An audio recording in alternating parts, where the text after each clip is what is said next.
এই চিথিলা অঞ্চলৰ লামাপাৰাত যি এডোখৰ ভূমিক লৈ দুটা পক্ষৰ মাজত হিন্দু আৰু মুছলমান কোচ ৰাজবংশী আৰু মুছলমান পৰিয়ালৰ মাজত যিটো সংঘাত হৈছিল বা মুছলমান ফেমিলিটোৱে যি দলে বলে আহি আমাৰ কোচ ৰাজবংশী জনগোষ্ঠীৰ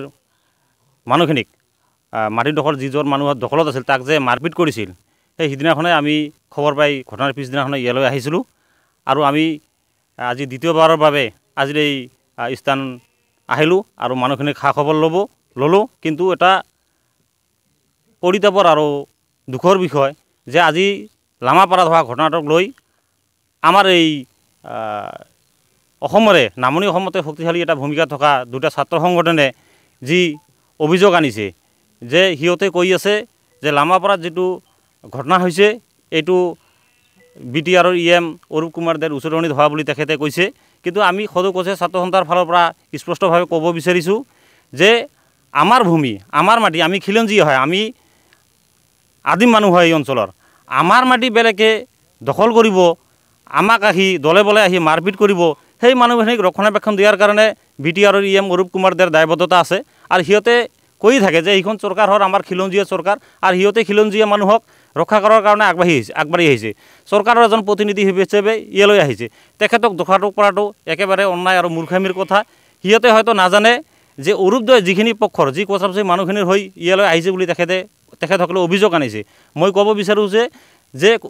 অৰূপ কুমাৰ দেৰ যিখিনি মানুহৰ হৈ ইয়ালৈ আহিছিল সেইখিনি মানুহে সেই মুছলমান ফেমিলিখিনিক মাৰপিট কৰিছিল নেকি কৰা নাই নিশ্চয় সিহঁতকহে এই ফেমিলিখিনি আহি মাৰপিট কৰিছিল সেই মানুহখিনি আহি দলে বলে আহি মাৰপিট কৰিছিল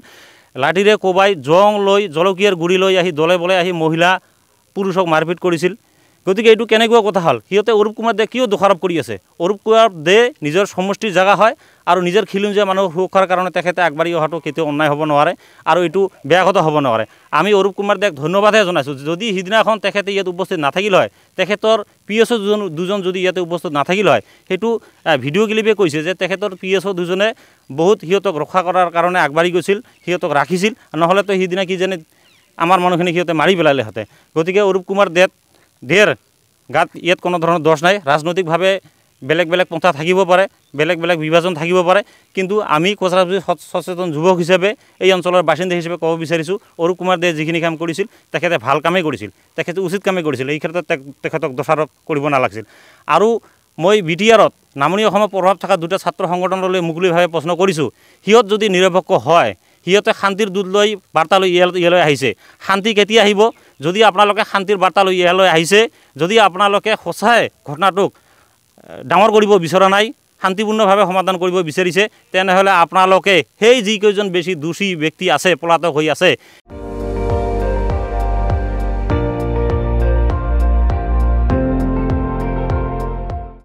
আপুনি চাই আছে ND24 সৰ্বশ্ৰেষ্ঠ নহয় সৰ্বোত্তমৰ দৌৰ